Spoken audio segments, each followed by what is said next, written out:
Hello everyone, welcome to AS point PCS. Myself Chandan Prasad. आज की session में daily Jharkhand current affairs के अंतर्गत हम लोग 18 से 19 में 2020 के जो इंपॉर्टेंट करंट अफेयर्स है उसे हम लोग डिस्कस करेंगे, जो कि आपका झारखंड स्पेसिफिक होगा। और आज से आपका परीक्षा के स्वरूप को देखते हुए जो अन्य करंट अफेयर्स है उसे भी शामिल किया जाएगा।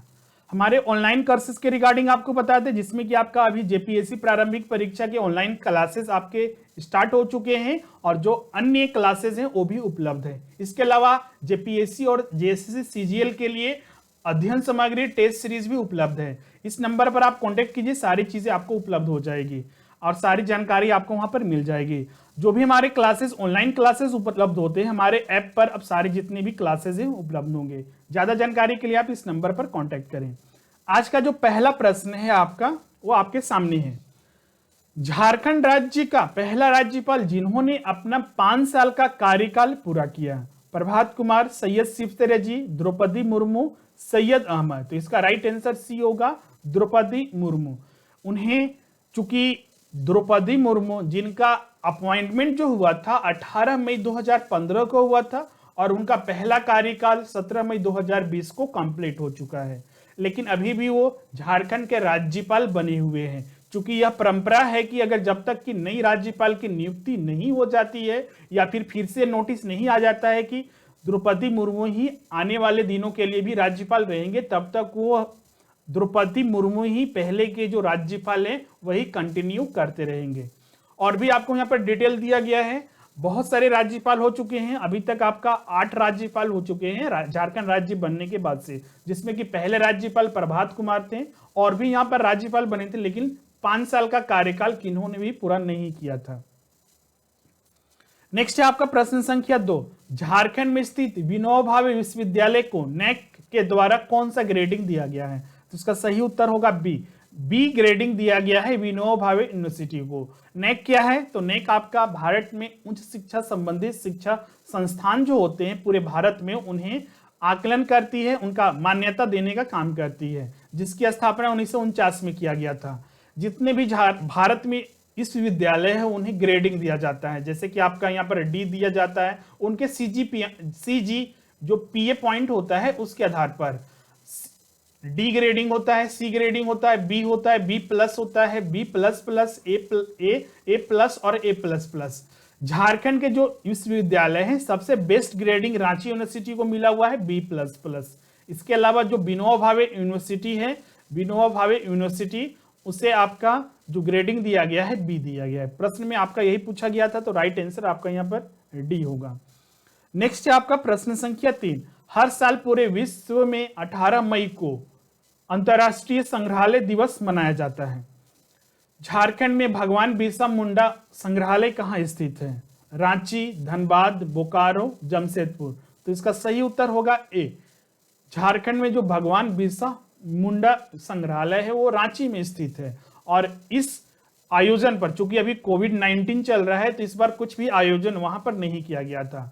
जो पहले आपका हर साल आपका अंतरराष्ट्रीय संग्रहालय दिवस पर भगवान बिरसा मुंडा संग्रहालय में बहुत सारे आयोजन और कार्यक्रम किए जाते हैं और ये हमारे राज्य का एक जाना माना संग्रहालय है, जहां पर जो भी हमारे विभिन्न जनजातियां हैं झारखंड की उसके बारे में वहां पर जानकारी मिलती है, उसकी झलक रहन सहन के बारे में पता चलता है। नेक्स्ट है आपका प्रश्न संख्या 4।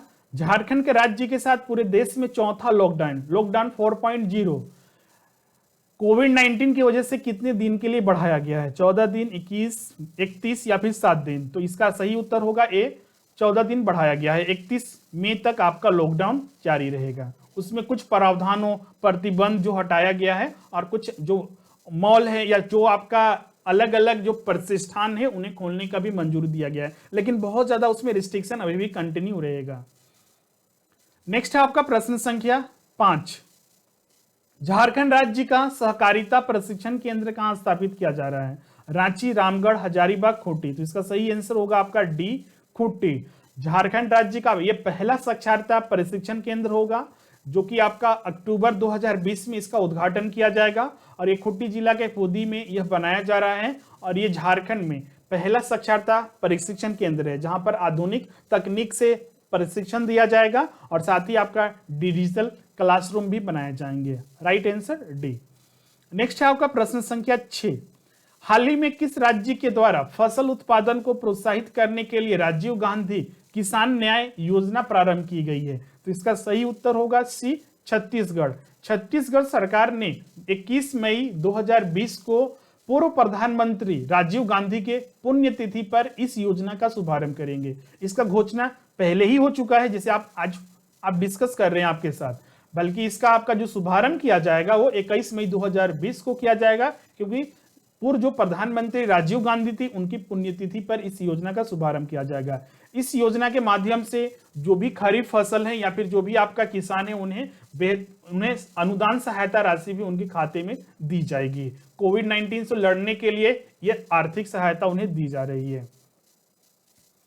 प्रश्न संख्या 7 है आपका, हाल ही में भारत सरकार, पश्चिम बंगाल सरकार और विश्व बैंक के मध्य पश्चिम बंगाल के दामोदर घाटी कमान क्षेत्र में सिंचाई सेवाओं तथा बाढ़ प्रबंधन के लिए कितने मिलियन डॉलर के एक ऋण समझौते पर अनुबंध किया गया है? तो इसका सही उत्तर होगा डी, 145 मिलियन डॉलर पर समझौता किया गया है। इसमें आपका जो दामोदर घाटी परियोजना है, जिसका स्थापना अमेरिका के टेनेसी घाटी प्राधिकरण के आधार पर किया गया था 1948 में, और ये पूरे भारत का पहला बहुउद्देशीय परियोजना था, जिसका कि ये जो घाटी परियोजना है इससे विभिन्न राज्यों को लाभ मिलता है, जिसमें कि झारखंड भी शामिल है, पश्चिम बंगाल भी शामिल है और कुछ अन्य राज्यों को इसका थोड़ा बहुत लाभ मिलता है।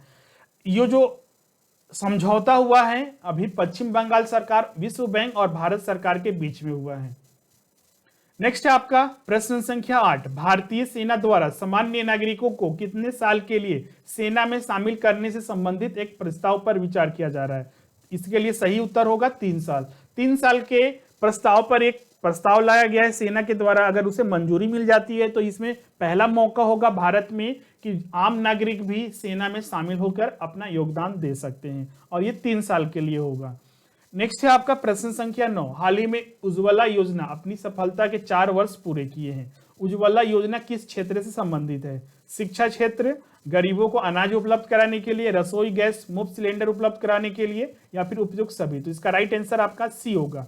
ये आपका रसोई गैस से संबंधित है, जिसमें कि सिलेंडर फ्री ऑफ कॉस्ट दिया जाता है और बाद में आपका इन्हें डीबीटी के माध्यम से भी कुछ सहायता राशि भी दी जाती है। डीबीटी के माध्यम से करीब अभी तक आपका 8 करोड़ लोगों को 8,432 करोड़ रुपए 4 साल में इन्हें हस्तांतरित किया गया है डीबीटी के माध्यम से। इस योजना का मुख्य उद्देश्य ग्रामीण क्षेत्रों में, खासकर ग्रामीण क्षेत्रों में मुख्य रूप से गरीब परिवारों को स्वच्छ खाना पकाने के लिए ईंधन उपलब्ध कराना। मई 2016 में इस योजना का प्रारंभ किया गया था, जिसका 4 साल अभी कंप्लीट हुआ है। प्रश्न संख्या 10 है आपका, चक्रवाती तूफान अम्फान का नामकरण किस देश के द्वारा किया गया है? तो इसका सही उत्तर होगा आपका ए, थाईलैंड के द्वारा इसका नामकरण किया गया है, जिसका प्रकोप आजकल के दिनों में बहुत ज्यादा है। भारत पर भी इसका प्रकोप, उड़ीसा, पश्चिम बंगाल और अन्य राज्यों पर भी इसका प्रकोप दिखने को मिल रहा है। तो इसका जो सही उत्तर होगा आपका यहाँ पर ए होगा, थाईलैंड के द्वारा ये नामकरण किया गया है अम्फान। तो आज के सेशन में बस इतना ही। मिलते हैं नेक्स्ट सेशन में और भी एमसीक्यूज को डिस्कस करेंगे। ये आपका डेली बेसिस पर 8:30 से प्रोवाइड किया जाता है, जो आप सेशन को देख सकते हैं। तो आप अभी तक अगर हमारे चैनल को सब्सक्राइब नहीं किए तो जरूर सब्सक्राइब कीजिएगा, जिससे जितने भी न्यू वीडियोस हैं उसकी अपडेट भी आपको मिलेगी, और भी प्लेलिस्ट में बहुत सारे कोर्सेज उपलब्ध है, उसे भी आप देख सकते हैं। और साथ ही वीडियो अच्छा लगे तो उसे जरूर लाइक कीजिएगा, शेयर कीजिएगा। मिलते हैं नेक्स्ट वीडियो में।